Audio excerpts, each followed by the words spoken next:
Hold on to your butt. Come on, sucker. Let's get it on. Oh, you want to fight? You want to fight? I do not entertain hypotheticals. The world as it is vexing enough. You don't know anybody named Iris? I don't know nobody named Iris. Can I have a piece of toast? I don't give a damn what you think you are entitled to. We are changing the course of history as we see it. That is what Western demands. How could you do this to me? Really, I want to know. Why did you do that? What you feel only matters to you. Step back for 1 minute and look at the big picture. And that's all. No, not for the real fire. We offer you a bond, a family that very few can understand. Help me. Help you. And don't do drugs. Or whatever movies with Wesley and Iris. I'm glad that you're all inspired to do this, Wes. Very impressed. What's your 100th episode song?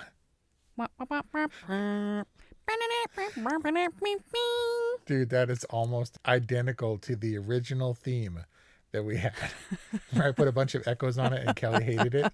Oh, that's right. I forgot about that. So here it is.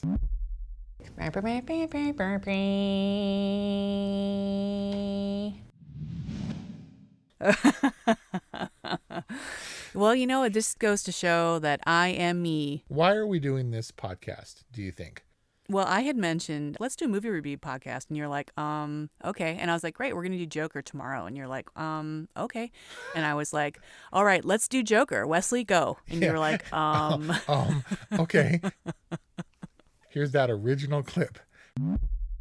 This call is now being recorded. All right. Welcome to the first episode. And the first movie we're going to do is Joker. Wes? Well, Jello, thank you for the introduction. Joker. I don't know. Joker was something, I don't know how early you heard about it. We'll see how it shapes up for award season. It's pretty bad, dude. Recorded using Google Voice. Yep. Because I had no other, I was like, I don't know how to do this. Let's just do it on Google Voice. I think I was on site at a job. I was like outside in the parking lot trying to stand behind the trailer. I mean, you've always wanted to do movie reviews, Wes. And if we hadn't done this, I'm pretty sure at this point you still wouldn't have done it. So knowing that you were all weird and perfectionist about it, I knew that in order for us to even get started, that this needed to be fun and easy and not a burden. Do you know how you knew that? Because I said, if we're going to start this has to be fun and easy and not a burden. I don't want to edit anything. We're just going to record it. We're going to upload it. And that's going to be it, right? It's laughable to think of now. Because of how much work we actually do. But we make it look so effortless, Wes. We do. And boy, do we sound good. We don't have any vocal pauses. We don't have any tics, any weirdness in our voices, right? It's perfect. And also, we're heavily edited. It's what I spend the bulk of my time doing. And look, it's not to say that anything is being cheated. We change almost nothing around. Really, it's just taking out air, taking out Iris's clicks. Who would like to hear an assembly of Iris's little verbal click thing she does? Iris's click corner. So we should do a spot on Brian and Kelly. Who's Brian? Brian is the executive producer of McMillions. HBO's 5-time Emmy-nominated McMillions. Now, I'm not going to ask who Kelly is because she makes her appearance in every single review. Because Kelly and I mostly watch every single one of these movies together. There are exceptions, The Tax Collector, The Little Things, and you can imagine what those movies have in common. Kelly is my fiance, beautiful lady, and she says that our discussions help to galvanize her opinions in some cases. She is certainly opinionated on her own, but ultimately when she decides whether or not she likes a movie, she listens to our discussion, which I hope applies to a lot of people, that it kind of helps you shore up how you feel about it. And we try to be fair and impartial, but also definitely give our opinions. Kelly is a lay movie watcher of good taste. Yep. It is because of Kelly that we reviewed Dan in Real Life, our second most listened to episode, despite it being a Patreon episode. And she had really great instincts about The Wolf of Snow Hollow. Yeah, that's arguable because her impression of that movie was in step with your own. But here is Kelly doing her best impression of Chewbacca. So what's your name? My name is Kelly. I am going to be doing my very best Chewbacca impression. Take it away.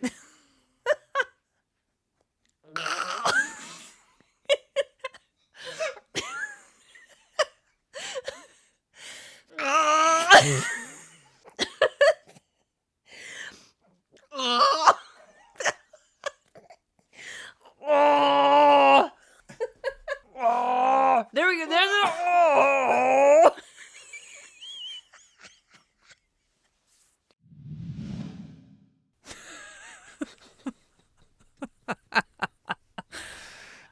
Oh my God. That should go viral like Chewbacca Mom. Yeah. It's interesting that our reviews might galvanize Kelly's own opinions because I think that leads to our overall review philosophy, which is very personal.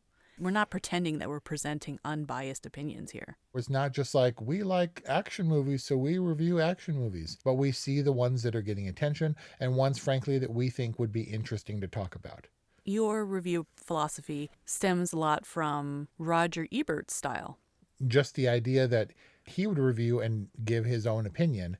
And if you didn't share his opinion, that was okay. It was certainly okay with Roger Ebert, but he would tell you why he held that opinion, and it would be defensible most of the time.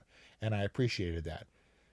I hope our reviews, at the very least, can help people feel a little less alone. I mean, that's kind of sad, but I mean, I would like for our reviews to feel like fun water cooler type conversations that you have with your friends. But how are you feeling overall, Wesley, about our listenership? Is it where you thought it would be? No. The fact that this interview is not being hosted by Tom Segura, in order to substantiate your opinion, you kind of have to review spoilers. The twists and turns in movies contribute a lot to their efficacy. I will admit that for some of my reviews, I don't always know. You've actually said, too, that you're not sure what your position is on a movie until we've thoroughly discussed it. We impose this stupid thing on ourselves where we feel like we have to deliver some kind of review ultimately to at least establish how we feel about it. But I'm conflicted a lot of the time. And frankly, one thing I can say is that I've never been dishonest. I've never said that I've loved a movie that I didn't like or anything, because I don't have incentive to do that. But sometimes I'm not sure. I've just never given a movie begrudgingly a review that I regret. If I'm embarrassed about it, really? Oh, yeah. Because we're human and because we are not sure some of the times everything that we're saying. It's a very scary position to open your mouth and have things come out and then be surprised by them. What are we talking about here? What movie did I begrudgingly give a good review to? That you regret, or a bad one. I gave Soul a boring, for goodness sake. Yeah. And to your point, it wasn't dishonest. Yeah, that's what I mean. But it was kind of a boring movie. But I wouldn't go back and change any of my ratings. Nope. But when it comes to criticism, our doing this podcast changed the way that I view movies. I know that that's strange, and I don't mean it in some sort of fantastical way. We don't try to examine the fringe stuff, and we try to avoid, whenever possible, the brainless stuff, unless it's hugely commercially successful. I mean, I didn't pull any punches on Mulan. Totally review proof. Octopus Teacher. Well, I'm still not sure how serious that movie intended to be. The point I'm trying to make is that we select movies for their accessibility and for their talkability, our ability to talk about them if we have something to say. Because there have been movies that I love or movies that I hate that I just don't feel would be a compelling review. And so It's interesting how, well, I'm often hesitant because I'm a big time movie nerd and I come with all these facts, but I feel like Raiders of the Lost Ark, everybody knows all the trivia about that movie. Back to the Future, one of my favorite, if not my favorite films. I can impart secrets that people don't already know. But for most people, they ain't got time for that, right? And so if we're a listener's source of movie reviews, then you got to give them everything you can, right? And we like to make our content bite-sized and digestible. But that being said, we're 100 episodes in now. I mean, do you really feel like you're a big-time movie nerd, or whatever movies tested your movie knowledge? I have never approached movies from a scholarly perspective. It seems like a presumptuous thing to say, just to say it in that sentence. I watch movies because I like movies. and it has broadened my horizons and my ability to critically assess them. But if it were up to me, like, I'll still watch any making of, any kind of featurette, anything that gives me insights to the dumbest movies ever. And I'll just relish in it because that's the stuff I love. But to suggest that I'm an authority on any of these subjects or movies is absurd. Well, no one's really suggesting that. And I don't think that, that's what people, I've smacked. Yeah. And I don't think that's what people are coming to Or Whatever Movies for. Here's that same smack repeated 10 times. I don't think that's what people, I've smacked. I don't think that's what people, I've smacked. I don't think that's what people, Now I'm going to be all self-conscious. Thanks. Like you haven't been for the last 100 episodes? I haven't. It doesn't matter because I edited it out. Nobody knows until right now. This is why. So this is why I'm not self-conscious, because in all of my reviewing of your edits, the smacks are already omitted. Oh, is it a smack? That's what it sounded like. Okay, but we'll keep it as a click because Iris's smack corner doesn't sound as good. On the record, I don't do drugs. And have never done drugs as far as I'm aware. Because our parents are junkies. And look, yeah, we can substantiate it that way, but we're not kidding. We grew up in a household where there may have been some pot smoking. We're not talking about like meth junkies or anything. Although I'm pretty sure that Dad's stories about Disneyland included more than just pot. But I think our rebellion was never having done drugs. How come you get the Disneyland stories and I get the Martin Luther King stories? I don't know. I haven't heard this Disneyland story. Dad said that his first time to Disneyland, because Dad is from Chicago, he came to Disneyland and was like, let's go to Disneyland, man, and drop acid, man. Oh. And he was like in the sky cabin freaking out, man.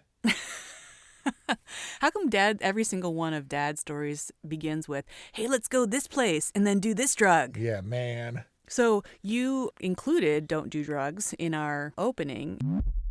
So the moral is, don't do drugs. That's it.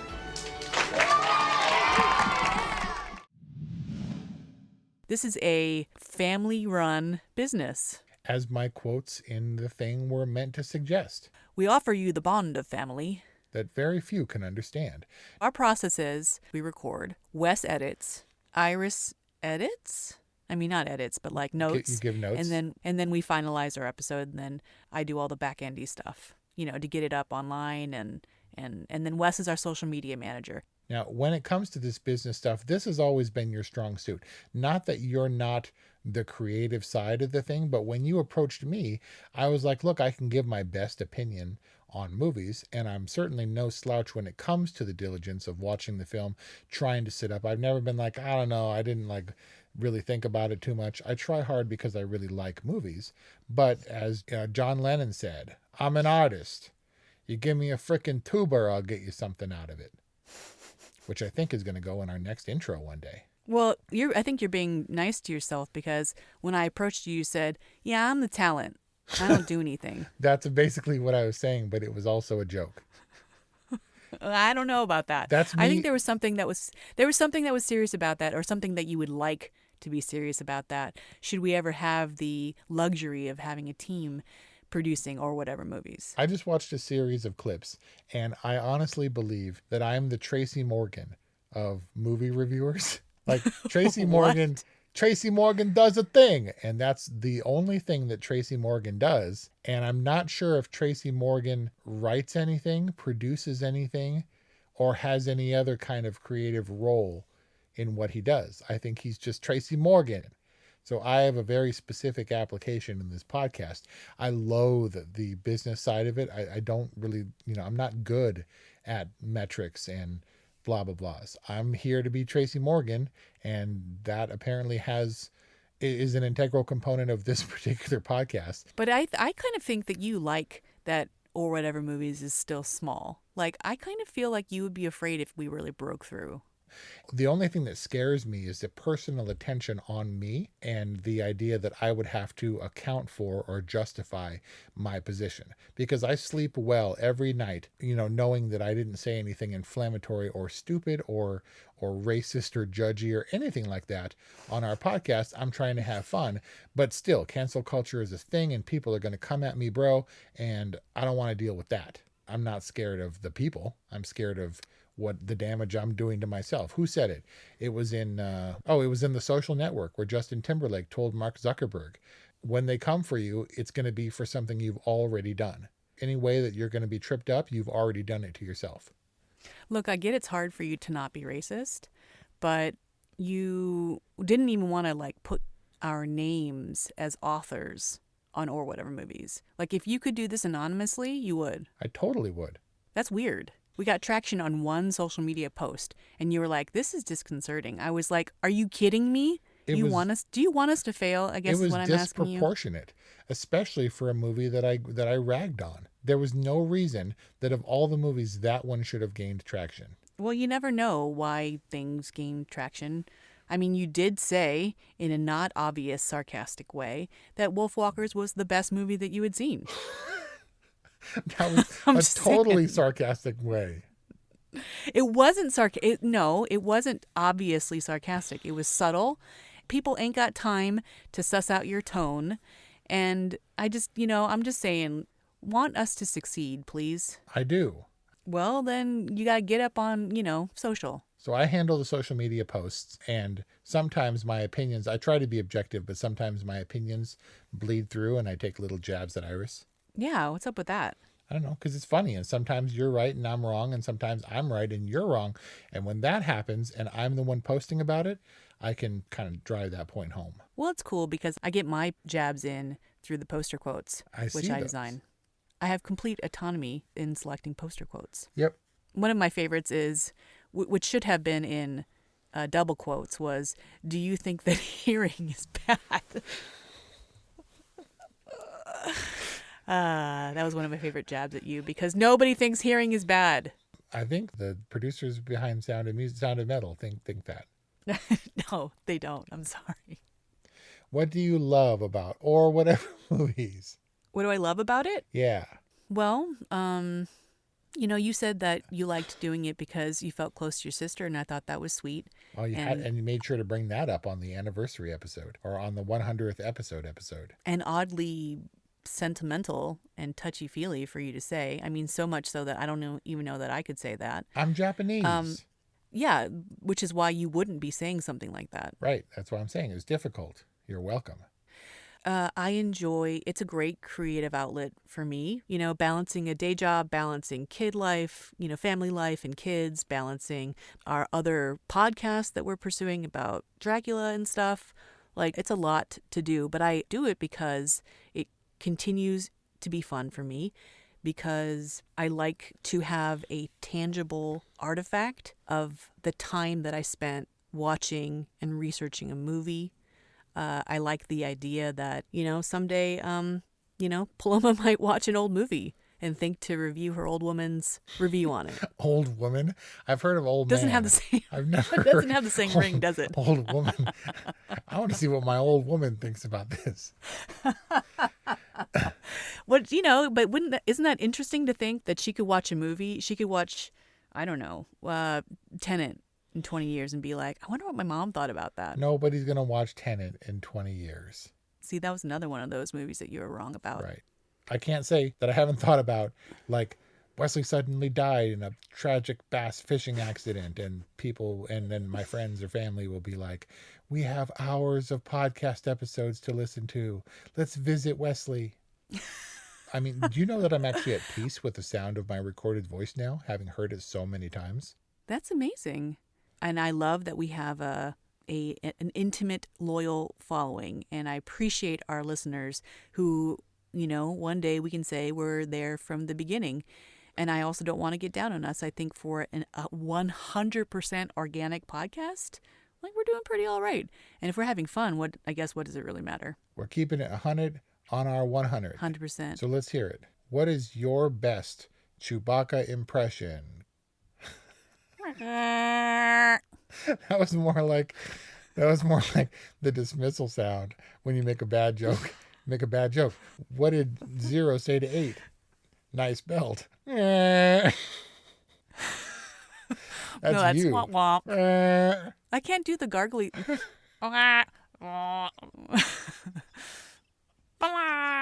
see. I can't do. That's the thing. You're the impressions dude. Don't have a choking attack. You're the dude who does the impressions. You're the impressions dude. You're the trivia dude. You're the dude I ask questions to, regardless of whether or not you know the answer. And I'm the one who makes sure that I cause you to stretch your emotional boundaries, and who has the most insightful comments, and who is the comic relief. So you're saying I'm the talent? I mean, in the sense that I'm usually steering the conversation, I guess. So what other clips you got for us? Paloma. You should clip Paloma. Who's Paloma? You never stated who Brian was. Who's Brian? He's my husband. He is the father of my children, Paloma and Aurelia. He is the guy who often watches movies with me. And so Paloma is an occasional visitor to our podcast, in that sometimes she'll come in and ask if she can have an apple or something. Here's a clip of Paloma. How old are you, Paloma? 4.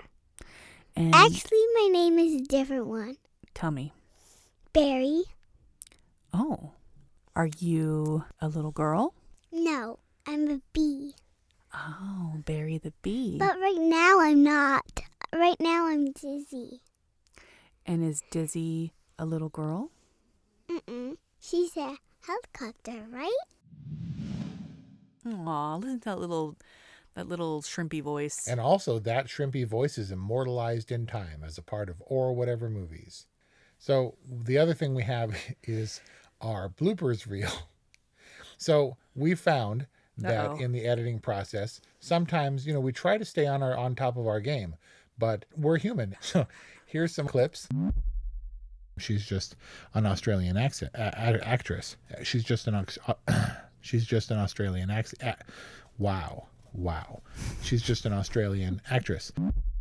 So we are reviewing this in anticipation. So we are reviewing Train to Busan in anticipation of Peninsula. Train to Busan presents Wow.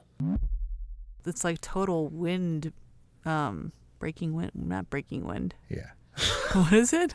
I'm leaving that in. It's totally, what is it called when you, knock no, yeah. It's totally gets the air knocked out of him. Boy. And there was also a lot of very modern kind of there's a lot of modern type cinema. Oh my gosh. But I liked the way that the big themes played out. Where you have time to formulate a plan. Where you have time to formulate a plan. I like the Train to Busan Peninsula. Train to Busan presents. Yeah, it was kind of weird to see What? To see Steve Martin. It was weird to see Steve Martin kind of play the straight guy. Yeah, Whopper fried to the back of the seat kind of guy. He went a little large Marge. Man, you're full of them today.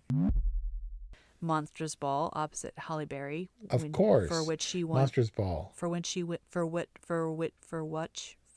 won her Academy Award.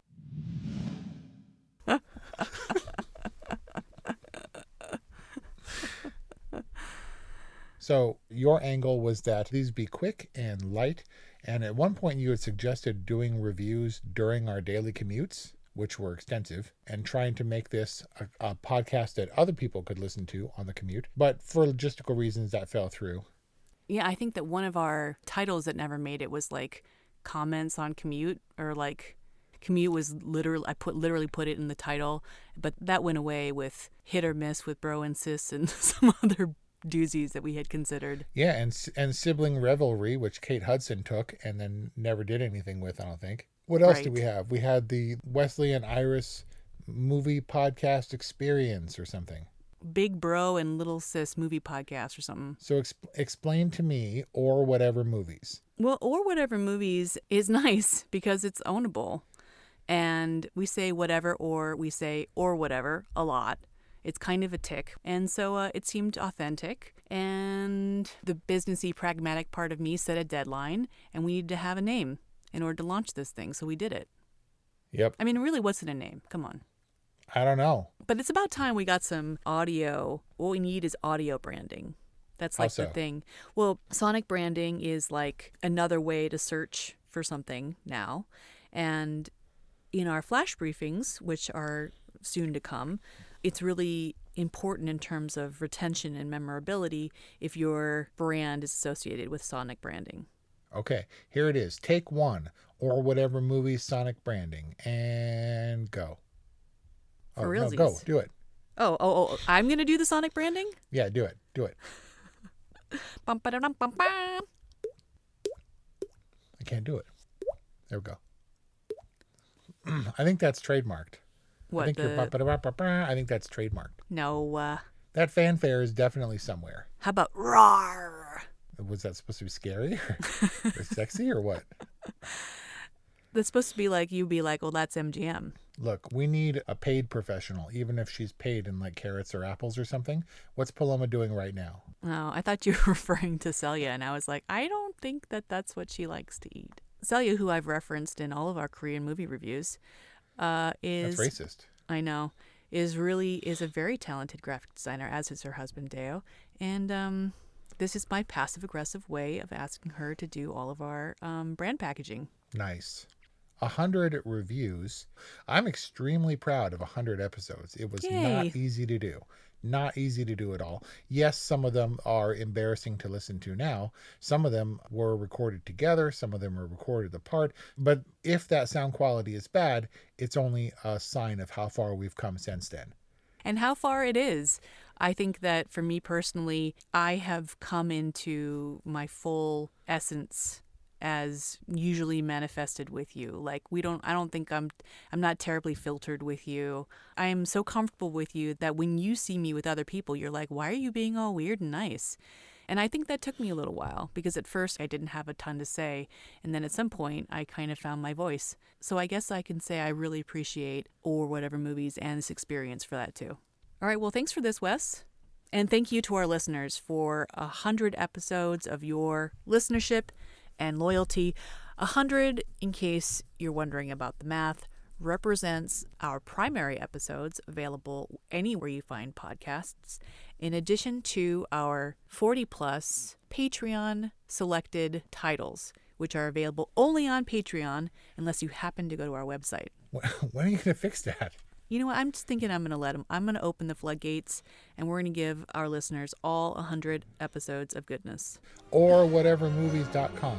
Click on the poster art, right? Should open up the episode, and for possibly a limited time, all the episodes will be unlocked. Eric Shamlin, Ray Dolan, Susan Pittman, Ross Pittman, Amy Chafin, also known as The Sneak, and my favorite, Kelly Ray. Thank you for your support. We appreciate it, and it meant a lot to us as we got or whatever movies off the ground, and it means a lot to us now that you stuck with us. Thank you to all of our listeners. We hope that you've enjoyed this 100th episode special, and we'll see you next time.